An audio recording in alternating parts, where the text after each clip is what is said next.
Drama की starting हमारे main lead हान से होती है। हान एक बहुत बड़ी फिल्म प्रोड्यूसिंग कंपनी का प्रेसिडेंट होता है। तभी कुछ मीडिया वाले आकर हान की कार को घेर लेते हैं और वह हान से क्वेश्चन करना स्टार्ट कर देते हैं। तभी हान का जो असिस्टेंट होता है वो कार से बाहर निकलता है और उस कार से सभी मीडिया वालों को दूर कर देता है। देन हमें एक पार्टी का सीन दिखाया जाता है जिसे हान ने रखवाया था। उस पार्टी के अंदर एक एक्ट्रेस होती है जिसका नाम चू मोबी होता है। वो कहती है उसने सुना है आज इस पार्टी में हान आने वाला है। तभी वहां पर एक मैन आता है जो कि चू को ड्रिंक देते हुए कहता है चू को अपने इमोशंस को कंट्रोल रखना चाहिए बिकॉज वो एक एक्ट्रेस है और उसे इस तरीके से बिहेव नहीं करना चाहिए। जिसे सुनने के बाद चू कहती है आखिर ऐसी कौन सी वुमेन होगी जो हान जैसे रिच और इतने हैंडसम मैन को रिफ्यूज करेगी। तभी चू को किसी वुमेन की बात सुनाई देती है जो कि कह रही थी कि हान बहुत ही ज्यादा हैंडसम है और वो लकी है जो आज उसे हान से मिलने का मौका मिलेगा। साथ ही हान एक बहुत ही रिच फैमिली बैकग्राउंड से बिलोंग करता है। तभी पार्टी में हान की एंट्री होती है। वो मैन चू से कहता है हान सच में बहुत ही हैंडसम है लेकिन अनफॉर्चुनेटली वो डिसेबल है। लेकिन इस बात से चू को कोई फर्क नहीं पड़ता बिकॉज हान बहुत ही रिच था। चू हान पर ट्राई मारने का सोचती है और वो हान के पास जाकर जानबूझकर हान पर गिर जाती है और वो हान से माफी मांगने लगती है। लेकिन हान को तो इन सब की वजह से चू पर बहुत ही ज्यादा गुस्सा आता है। हान ने एक बहुत बड़ी कंपनी के साथ कोलैबोरेशन किया था जिसके बारे में टीवी पर बताया जा रहा था और ये सब कुछ हमारे ड्रामे की फीमेल लीड लिन और उसका बेटा कोला देख रहा था। लिन मन में सोचती है क्या हान अब ठीक है। तभी कोला लिन से कहता है उसने हान को ऑलरेडी देखा है। यह सुनने के बाद लिन कोला से पूछती है उसने हान को कहाँ पर देखा है। कोला लिन को बताता है उसने लिन की स्केच बुक में हान का स्केच देखा है। साथ ही वो लिन से ये भी पूछता है क्या हान ही उसका फादर है। जिसे सुनने के बाद लिन कोला से कहती है नहीं, हान उसका फादर नहीं है। देन कोला लिन से कुछ पीने के लिए मांगता है। लिन कोला को वहीं पर वेट करने के लिए कहकर उसके लिए कुछ लेने के लिए चली जाती है। तभी कोला की नजर कुछ बैलून्स पर पड़ती है और वो उन बैलून्स को लेने के लिए चला जाता है। लिन जब वापस आती है तो वो देखती है कोला वहाँ पर नहीं है। तो लिन कोला को ढूंढने लगती है और वो आसपास के लोगों से भी कोला के बारे में पूछती है। दूसरी तरफ कोला की नजर हान पर पड़ती है और वो जल्दी से भागकर हान को हक कर लेता है और वो हान को अपना फादर कह रहा था। असिस्टेंट कोला को हान से अलग करता है और वो कोला से कहता है हान उसका फादर नहीं है। जिस पर कोला असिस्टेंट से कहता है वो झूठ बोल रहा है और हान ही उसका फादर है। हान कोला से कहता है उसकी मॉम कहाँ है। जिस पर कोला हान को बताता है वो अपनी मॉम से अलग हो गया है और उसे पता नहीं वो किस रास्ते से यहाँ पर आया है। हान कोला से कहता है उसका नाम कोला है ना। जिस पर कोला हाँ करता है। तभी असिस्टेंट हान को याद दिलाता है कुछ ही टाइम के बाद हान की बोर्ड मीटिंग स्टार्ट होने वाली है। ये सुनने के बाद हान असिस्टेंट से कहता है वो कोला के साथ रुके और कोला की हेल्प करे उसकी मॉम को ढूंढने में। लेकिन कोला तो हान के पीछे ही पड़ गया था बिकॉज कोला हान के साथ जाना चाहता था। अब बेचारे हान को ना चाहते हुए भी कोला को अपने साथ ले जाने के लिए तैयार होना पड़ता है। लेकिन वो कोला के सामने एक कंडीशन रखता है कि कोला उसके लेग्स को टच नहीं करेगा, जिसके लिए कोला भी रेडी हो जाता है। दूसरी तरफ लिंग कोला के लिए बहुत ज्यादा परेशान होती है और वो आने जाने वाले हर किसी को अपने फोन में कोला की फोटो दिखाकर कोला के बारे में पूछती है। लेकिन उसे किसी से भी कुछ भी पता नहीं चलता। देन हमें कोला को हान के साथ उसकी कार में दिखाया जाता है जहां पर कोला स्माइल करते हुए बस हान को ही देख रहा होता है और वो जब हान के क्लोज आने की कोशिश करता है तो हान उसे रोक देता है। अब हान कोला का बैग चेक करता है जिसके अंदर उसे लिन का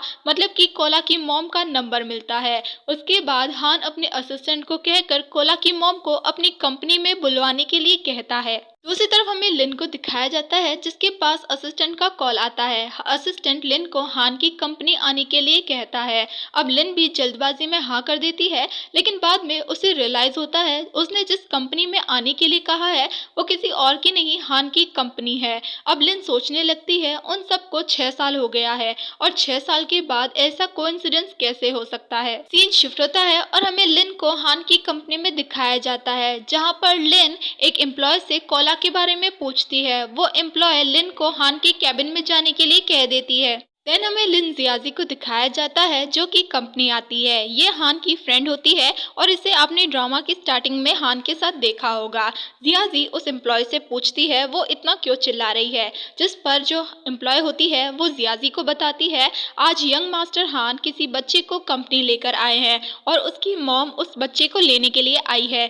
जियाजी उस एम्प्लॉय से पूछती है वो बच्चा किसका है, जिस पर एम्प्लॉय कहती है ये तो उसे भी नहीं पता। दूसरी तरफ कोला हान के साथ था और वह हान के साथ बातें करता है। वो हान से कहता है आखिर हान उस व्हील चेयर पर क्यों बैठा हुआ है। अब हान कोला को अंकल कहने के लिए कहता है। कोला हान से कहता है हान उसका फादर है तो उसे अंकल क्यों कहे, लेकिन कोला को ना चाहते हुए भी हान को अंकल कहना पड़ता है। अब लिंग कोला को ढूंढते हुए वहां पर आती है। जब कोला लिंग को देखता है तो वो भागकर लिंग को हक कर लेता है और वो लिन से कहता है लिन के लिए एक गुड न्यूज है, उसने अपने फादर को मतलब कि लिंग के हस्बैंड को ढूंढ लिया है। हान अपने असिस्टेंट से कहता है वो कोला को लेकर बाहर जाए और उसका असिस्टेंट भी बिल्कुल वैसा ही करता है, वो कोला को लेकर बाहर जाता है।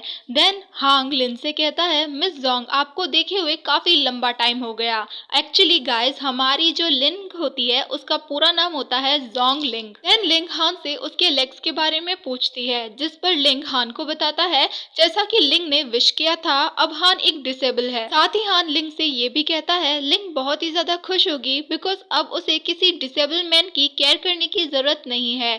जिस पर लिंग कहती है लेकिन जियाजी ने उसे प्रॉमिस किया था कि वो हान की केयर करेगी। जिस पर हान लिन से कहता है क्या लिन को ऐसा लगता है कि हान सब कुछ भूल गया है। जब 6 साल पहले हांग को लिन की सबसे ज्यादा जरूरत थी तो लिन उसे छोड़कर चली गई थी। अब लिन हान के पास आती है और उससे माफी मांगने लगती है। अब हान लिंग के नेक को ग्रैब करते हुए कहता है अब लिन का इंटेंशन क्या है जो वो बच्ची को अपने साथ लेकर वापस आई है। जिस पर लिन हान को क्लियर करती है वो यहाँ पर कोला को ट्रीटमेंट के लिए लेकर आई है और जैसे ही कोला रिकवर हो जाएगा वो यहाँ से चली जाएगी। अब हान लिन को पकड़कर उसे अपनी लैप में बैठाता है और अभी भी हान ने लिंग के नेक को ग्रैब कर रखा था। वो लिन से कहता है कोला का फादर कौन है। अब लिन हान से उसे छोड़ने के लिए बैक करने लगती है तो हान लिन से कहता है 6 साल पहले उसने भी लिन के सामने बैक किया था कि लिन उसे छोड़कर ना जाए, लेकिन लिन ने हान की बात नहीं मानी और उसे छोड़कर चली गई। देन हमें 6 साल पहले का सीन दिखाया जाता है। लिंग और हान दोनों ही माउंटेन्स में घूमने के लिए आए थे जहाँ पर लिंग खो गई थी। वहाँ पर बहुत ज्यादा ठंडी थी और लिंग को कुछ समझ में नहीं आ रहा था कि वो क्या करे कहाँ जाए। तभी लिंग को सामने एक घर दिखता है और वो उस घर में चली जाती है, लेकिन कोई पर्सन लिंग को उस घर में बंद कर देता है। लिंग उन पर्सन से हेल्प के लिए चिल्लाती है लेकिन वो पर्सन लिंग को अवॉइड करके वहां से चला जाता है। दूसरी तरफ हान लिंग को पागलों की तरह ढूंढ रहा था और वो लिन को ढूंढते ढूंढते उस घर तक पहुंच जाता है जहां पर लिन को बंद किया गया था और वो उस घर का डोर खोलकर लिन को बाहर निकालता है। लिन जैसे ही बाहर निकलती है वो हान को हक कर लेती है और हान ने भी लिन को हक किया हुआ था।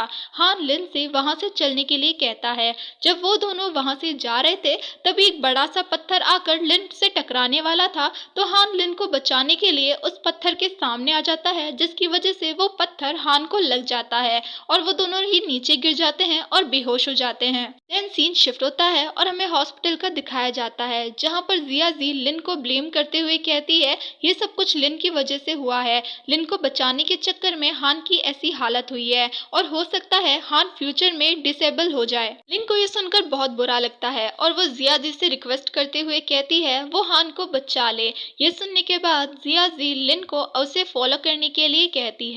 जियाजी लिन को लेकर स्टेयर्स के पास आती है जहां पर वो लिन को बताती है हान फैमिली और लिन फैमिली जनरेशन से ही बहुत अच्छे फ्रेंड रहे हैं और जियाजी के फादर ने तो हमेशा ही हान को एक सन इन लॉ की तरह ट्रीट किया है, लेकिन जब उन्हें पता चला लिंग की और हान की एंगेजमेंट हो गई है तो उन्हें बहुत ही गुस्सा आया और वो हान पर बहुत ही गुस्सा हो गए। अब लिन बातों को ना घुमाते हुए स्ट्रेट फॉरवर्डली जियाजी से पूछ ही लेती है आखिर जियाजी लिन से क्या चाहती है, जिसे सुनने के बाद जियाजी भी स्ट्रेट फॉरवर्डली कह देती है कि लिंग हमेशा के लिए हान की लाइफ से डिसअपियर हो जाए। जब हान को होश आता है तो लिन और जियाजी दोनों ही हान से मिलने के लिए जाती है, लेकिन अभी भी हान को सिर्फ लिन की ही फिक्र होती है। लिन हान से कहती है वो बस लास्ट टाइम हान को गुड बाय कहने के लिए आई है, बिकॉज वो अब हमेशा हमेशा के लिए हान की लाइफ से जा रही है। जिसे सुनने के बाद हान लिन से कहता है उसके कहने का क्या मतलब है। अब लिन हान को एक्सप्लेन करती है कि वो उसके साथ ब्रेकअप करना चाहती है, बिकॉज उसे समझ में आ गया है हान उसे प्रोटेक्ट नहीं कर सकता। यहाँ तक कि फ्यूचर में इस इंजरी की वजह से तो हान खुद को भी प्रोटेक्ट नहीं कर पाएगा और वो अपनी पूरी लाइफ किसी पेशेंट की केयर करने में नहीं बिताना चाहती। अब जियाजी सब कुछ जानते हुए भी अनजान बनते हुए लिन से कहती है लिन इतनी ज्यादा क्रूअल कैसे हो सकती है। हान की ऐसी हालत सिर्फ लिन की वजह से हुई है और उन्हें तो पता भी नहीं फ्यूचर में हान कभी रिकवर भी हो पाएगा या फिर नहीं। लेकिन लिन की ये सारी बातें सुनकर तो हान को बहुत बुरा लगता है। इनफैक्ट उसका दिल बहुत ही बुरी तरीके से टूट जाता है। ये सब कुछ कहने के बाद लिन उस रूम से चली जाती है, लेकिन लिन रूम के बाहर आकर किसी दीवार के पीछे छिप जाती है और वो क्लियरली सुन पा रही थी कि हान अभी भी बस यही रिक्वेस्ट कर रहा था कि लिन उसे छोड़कर ना जाए और वो इसके लिए उससे बेग भी करता है। प्रेजेंट में लिन उन सभी चीजों के लिए हान से माफी मांगती है। दूसरी तरफ हमें कोला को दिखाया जाता है जो कि असिस्टेंट के साथ खेल रहा होता है। तभी वहां पर जियाजी आती है और वो कोला के साथ बात करने की कोशिश करती है, लेकिन कोला उसे कुछ खास भाव नहीं देता। देन जियाजी असिस्टेंट से हान के बारे में पूछती है और वो कहती है कि हान उसके कैबिन में है। ये कहकर जियाजी हान से मिलने के लिए उसके कैबिन में चली जाती है और जब जियाजी कैबिन में एंटर करती है तो वो हान और लिंग को एक साथ देख लेती है, जिसके बाद हान लिंग को नीचे फेंक देता है। अब जियाजी लिन को देखकर बहुत ही ज्यादा शॉक हो जाती है।